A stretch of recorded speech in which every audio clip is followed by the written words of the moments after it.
Hey guys, welcome to another video from the Parrot Bros. Now today I'm going to be showing you just on a quick one, BWSTT style handheld with a phone, because I forgot to bring my camera and I wasn't really planning on making this video to be fair. But we're going to be removing the sills off of this car. Now I've already done one, and that was mainly just to make sure that all the bolts weren't absolutely minging. The sills over here on the floor, look.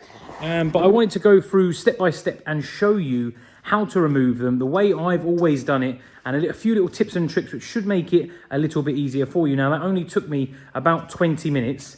You will have to remove the wheels and the inner arches because, I'll show you in a second, you have to remove a couple of screws either end. So it's a bit fiddly from that perspective, and ideally you want to get the car nice and level, up high.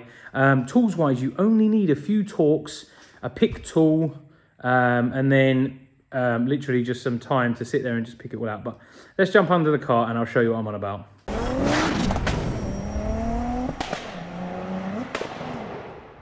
Okay, so once you've removed your wheel arches, you're going to be met with these. Now these are the two fixings which hold your side sill on, and they just bend around here, and they are a Torx 30, the same as everything else, apart from on the front here, which, excuse all the mud, that's normal for a TT. If you haven't actually addressed that issue, pull your inner arches off and get rid of all this mud. But here, there is two 10 mils on the front, both sides, and they go downwards from above, and they're 10 mils. You have to, on the other side, and I'll show you whilst I'm here, on the other side, you have to remove the washer bottle. Again, only two 10 mils, one there and one up there.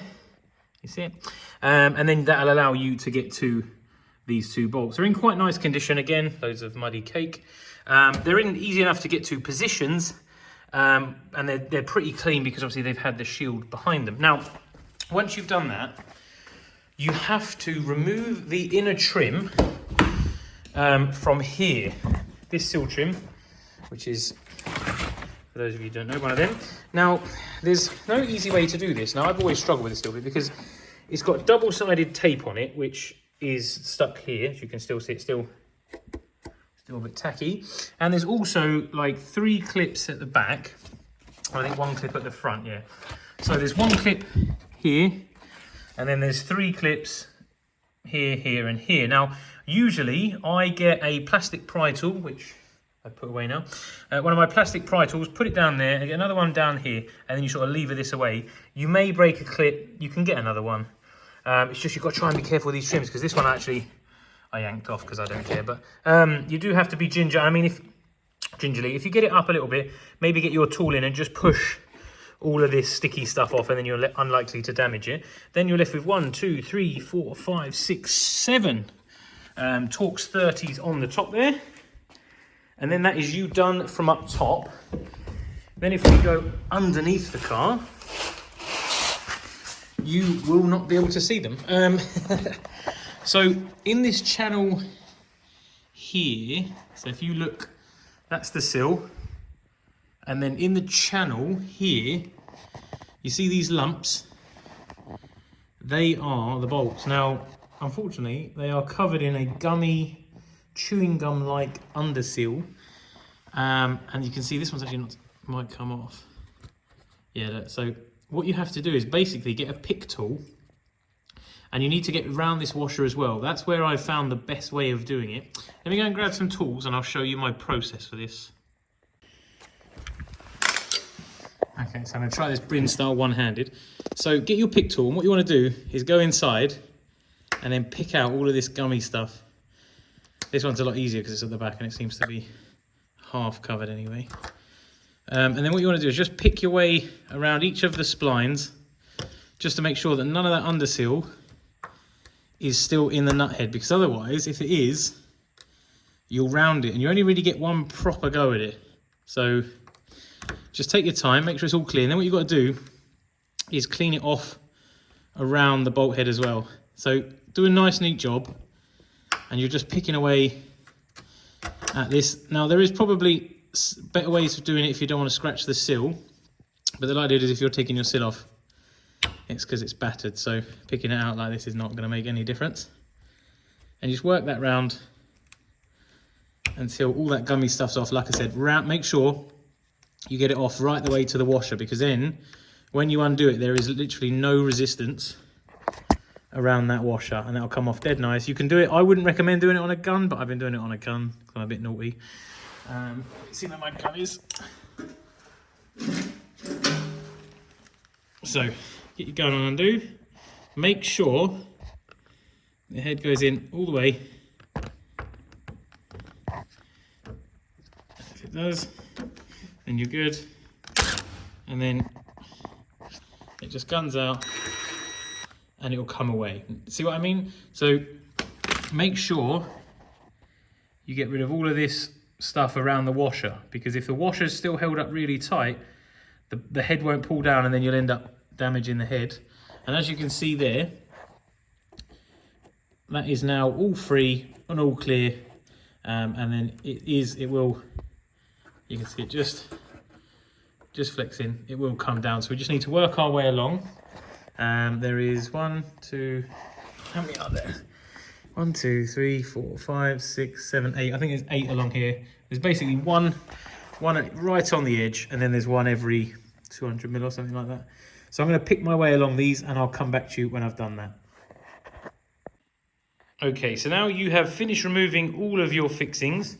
Let me show you up and close a little bit better. You can see here they're just caked in that undersill. It's quite thick, it's almost like clay. And you just want to clean out the bolt head as best you can, so that when you come to put the Torx bit in, it's unlikely to slip out, because the last thing you want to do, see that, it'll prop them in. So you just try and pick them out as best you can. Take a little bit of extra time, because the last thing you want to do is round one of these off and then have to drill it. That'll be a proper nightmare. Now, moving around to the back, you just have to bend these out slightly, because if you look, they have quite a contour in. So just gently sort of pull the whole thing out a bit, and then what you'll notice is it starts to come away. And then you can literally just, this might be a bit hard one-handed, but you can pull it away like that, and then that'll come away from the car. This will work all the way down. You know you've got all your fixings out, so you don't have to worry. And you just have to sort of pull it up a little bit as you're pulling it away, and then it will swing underneath, because it's got that seam sealer all the way along. And now I have gently run a knife along the back edge. What you could do is wait until afterwards, if you don't want to obviously run a blade against the car, and then get your Stanley knife, or whatever trusted knife you're allowed to use without hurting yourself. And then what you want to do is get it up into the gap, and then you're basically just cutting the sealer away. And then if I put my foot under it, because you don't want it to hit the floor, it should just pull away. Hopefully, he says. Right, we're good till there. And there you have it, it's off. So literally just ran a knife down the edge. As you can see here, that's the seam sealer that it was stuck against.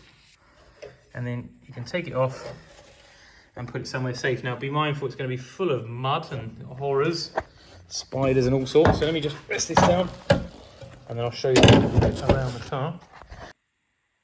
So there's the sill in all its glory. And I mean, to be honest, this car isn't actually in bad nick, really. It's pretty structurally sound behind. It's a bit tatty, but there's no holes. It's all pretty solid. What I would recommend doing is, if you're going to take your sills off, it is definitely worth giving them a good clean and put some POR 15 or similar, like a anti-rust and a rust treatment and a paint to stop it coming back in the future. But obviously while you're there, it takes literally no time. If I show you the front again, look, clear out all of this horrible cakey mud, give it a good wash, and then again treat this area, because the last thing you want to do is rot to come back, and then it will just damage your sills. If this is nice and clean underneath, and then you get this all coated up nice, and a bit of under seal on the underside before you put it back on again, that should last you another 20 years. So that was removing the sills. I hope you found that helpful. I just kind of wanted to show what it was like to get them off. It's not actually that bad a job, really. Allow an afternoon, but like I said, take your time when doing those bolts, because you do not want them to get mullered, because then you're going to have to try and just drilling around. It's a nightmare. I've had to do it once, and that was mainly because they were rotten. But most of them seam seal. If no one's been there before, they're seam sealed over. Just pick it out with a pick tool, take your time, and you'll be good as gold, ready to be good and new and clean and on the road for another day. Hope you've enjoyed watching that, guys. I'll catch you on the next one. Bye for now.